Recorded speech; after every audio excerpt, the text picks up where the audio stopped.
ხოლო საქართველოში დამოუკიდებლობის დღე აღინიშნება 26 მაისს ბათუმში საზეიმო ღონისძიებები დილის 11 საათზე ბულვარში ბილიარდში შეჯიბრით დაიწყება.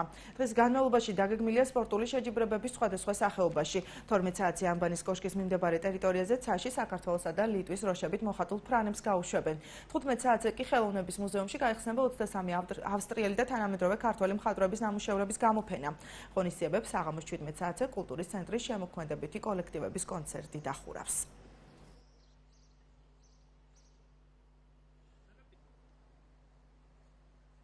აქტივობები იწყება დილის 11 საათზე, სხვადასხვა სპორტული ღონისძიებები გაიმართება, ესე იგი, ბათუმის ზღვისპირა პარკში, იქნება ბილიარდში მინი ჩემპიონატი, მაგიდის ჩოგბურთში, აფხაზი მხატვრების გამოფენა მოეწყობა, რასაც მოყვება შემდეგ, ესე იგი, კონცერტი ბათუმის მოსწავლე ახალგაზრდობის ცენტრის მიერ ორგანიზებული, რომელიც შემდეგ გაგრძელდება მერიასთან არსებული კულტურის ცენტრის კონცერტი.